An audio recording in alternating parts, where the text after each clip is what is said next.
les politiques comme les non politiques li moo tax lépp lu ñuy def ñu ciy jiital le dialogue.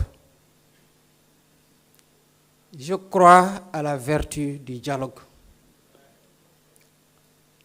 dama gëm ne réew dañ koy waxtaane dañ koy pencoo. En 2016, j'ai fait mon premier débat politique dans le cadre de la réforme du Code des mines. Ma ñibbi, le directeur général des mines et de la géologie de l'époque, Ousmane Cissé, par le biais du présentateur de l'émission Pape Alé Niang, saisir Pastef pour ne ñun nañu dugal nos observations et notre contribution ci réforme Code des mines. ñu def ko mbay point yu important yoo xam ne ci suñu xalaat googu la duggee ci Code des mines te pourtant ñu ngi woon dans l'opposition. Mais le Code des mines, c'est le Code des mines du Sénégal. bu nekkoon ne dañuy jàppoon rek ci opposition bi lañ nekk ba ñoo laaj suñu xalaat kon tomb yooyu du tukkee ci ñun ba dugg ci Code des mines du Sénégal. kon xalaat gu rafet gi buñ jàpp ne pouvoir rek ko am buñ jàpp ne opposition kese ko am mën na tukkee sax ci ñoo xam ne politique uñu te ñoo ëpp ci biir Sénégal te ñu bari xam-xam bëgg Sénégal lool ñu ngi fa taxawoo réew mi taxawaay gu mucc ayib.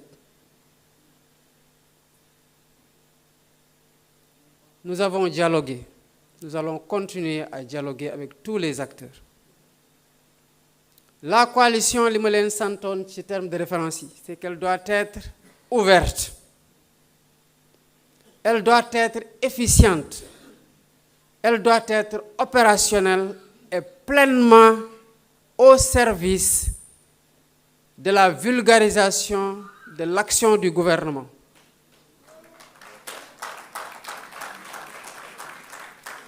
Li ci des mooy déployez-vous pleinement ci tâche yooyu.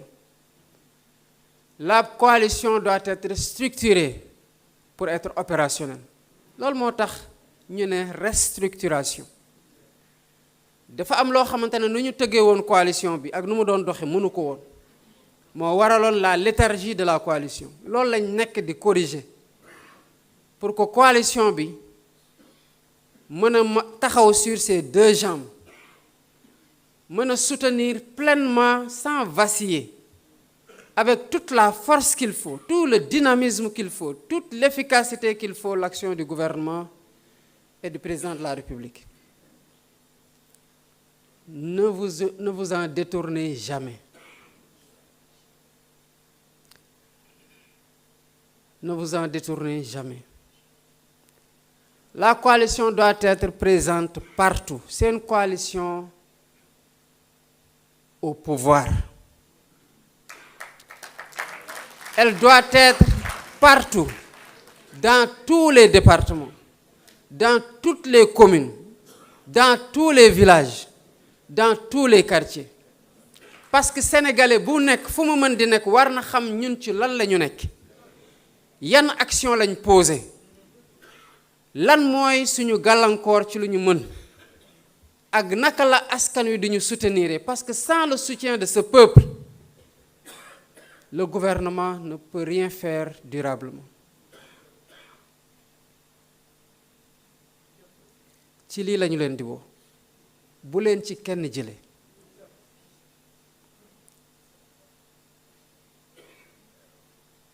kon ce moment pour man c'est un moment particulièrement important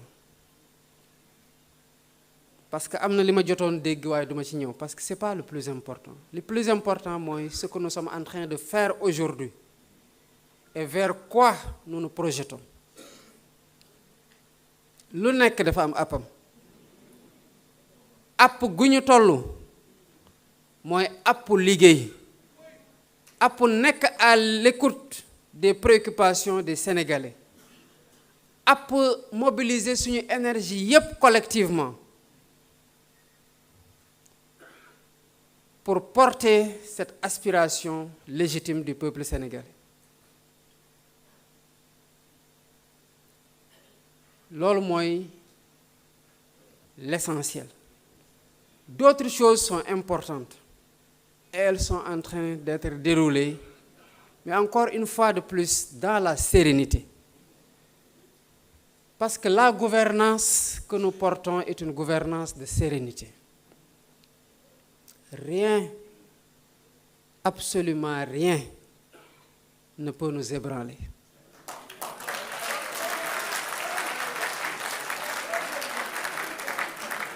Na seen xel dal bu baax a baax a baax a baax lépp lu ñuy def Sénégal d'abord la ñuy jiital askanu Sénégal la ñuy jiital balaa ñuy xalaat sax suñu bopp. Suñu baromètre c'est toujours est-ce que lii la Sénégalais yi di xaar ci ñun est-ce que lii moo war a nekk lu mobiliser suñu énergie est-ce que lii moo war a nekk lu ñu nekk di jëfee ak lu ñu war a nekk di waxtaane. Et sous ce rapport nous devons donner le tempo du débat et rester sur ce tempo-là que nous avons donné.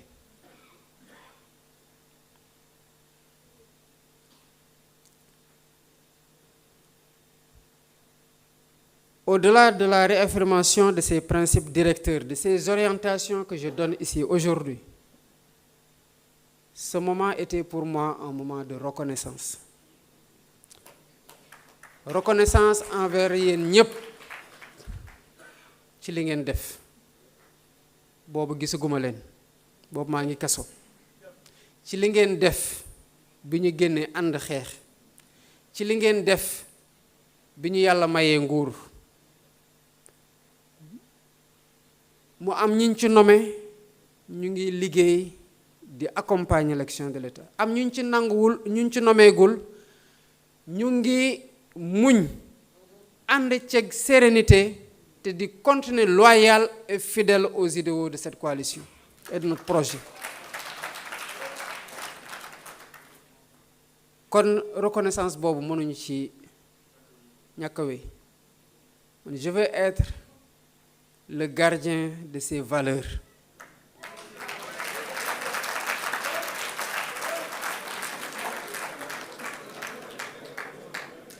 Cette coalition, je ne la trahirai jamais.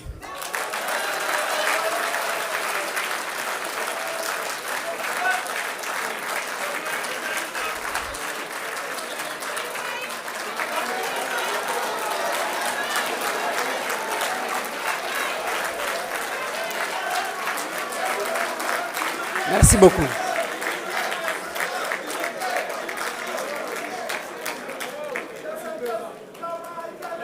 Donc,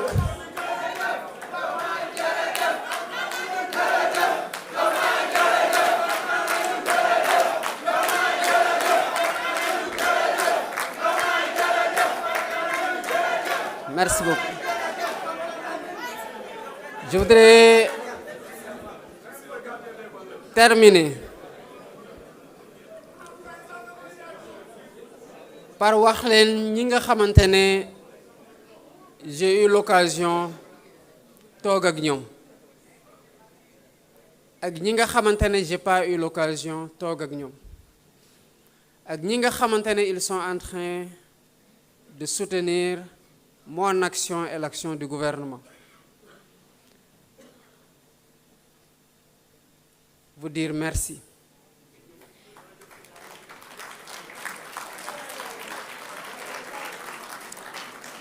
Merci pour votre engagement d'abord pour le Sénégal. Votre engagement